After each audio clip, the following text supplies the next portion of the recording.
What's up, Magic Makers? Drew here, and I've been away for a little while. Obviously, creating videos for this channel is not my top priority. My first channel is a big priority. I have started another channel with a friend of mine. We call it the High Priestess and the Hierophant, and the sort of subtitle is Exploring Informed Mysticism.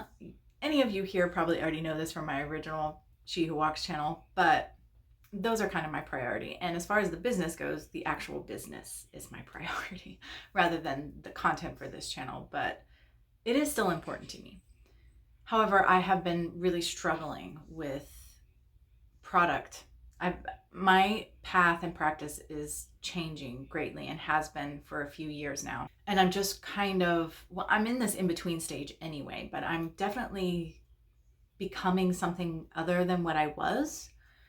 And I had already been struggling with some of my product anyway. There's product that I had in the shop that I had been making for years that I really kind of wanted to let go.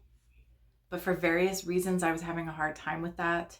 Part of it was being tied up in my own identity, and other part of it was kind of expectations of others.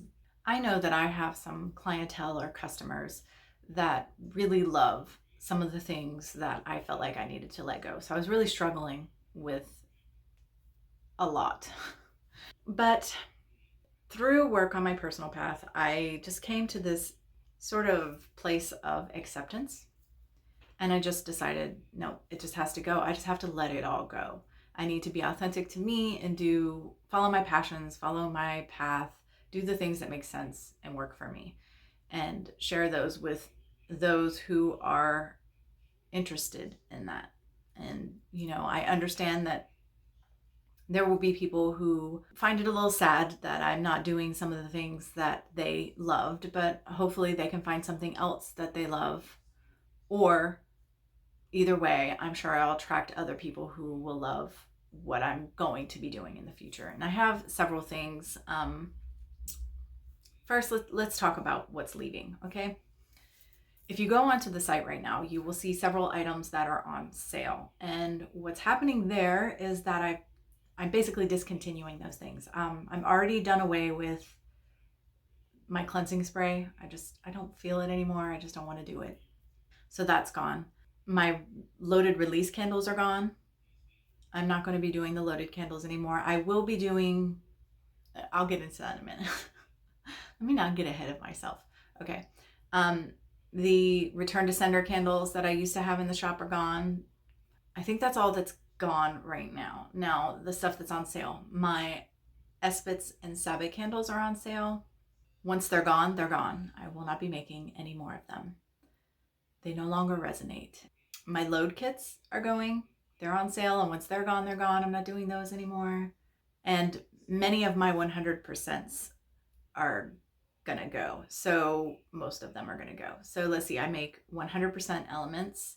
I make 100% manifestation, 100%. When I say 100%, it's 100% beeswax candles. 100% elements, 100% manifestation, 100% love, 100% compassion, 100% gratitude, and 100% Gaia. And all of those are going except the 100% elements and the 100% manifestation. The others, I'm letting them go.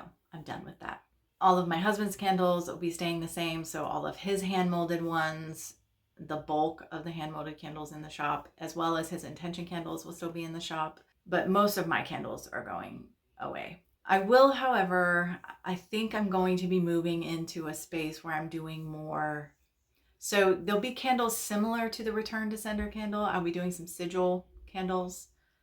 They will be votives the size of the loaded candles, but they won't be loaded. So I plan to do a sigil candle for release and a sigil candle for return to sender. It'll just be a smaller candle and it'll cost less that way as well. There may be other sigil candles that come in as well. I don't know. Those are the two that I know that I'm going to be doing. I also have I've not talked about this because it's nowhere near ready to go into the shop. They're just not anywhere near ready. But I'll give you a little sneak peek since you're here. So this is Ash. Ash's pronouns, I believe, are it, they, them, that kind of, if I remember correctly. Ash is complete. Ash is finished. And basically ready to go, but I want to have several of them ready to go before they go into the shop. This guy doesn't have a name yet. He will have kind of bird-like feet, and he's going to have ram's horns. And then this one isn't anywhere near. It's going to have kind of a cutesy face. So ash is for ancestor work and ancestor worship. This one will be for like road opener, removing obstacles type work. This one is going to be a gossip halt. I'm going to tell you, it's creepy cute when it's done. And I have ideas for several more. And they are made of felt and clay and various other materials. And the basic idea is it can either just be something cute that you set on your altar or in your witchy space because it's cute, or you could potentially use it like a tulpa, for example.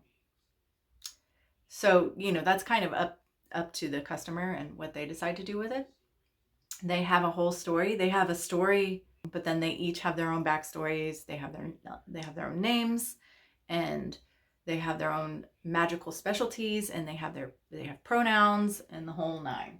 That's my series of little creatures will be coming to the shop. I'm not really going to get into too much and tell you. I'm not going to go into their story or their individual stories or the title of the product, just because it's yet to be done, and I want to wait until it's all up in the shop and ready to go.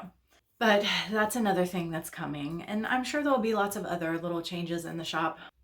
We have lots of items that we sell for resale still. I've actually expanded that a bit, and we're still continuing to make our own stuff. I had a hard time with the candles. The candles was hard for me because that's how the whole business started. Like, we just started making candles for ourselves, for our own practice.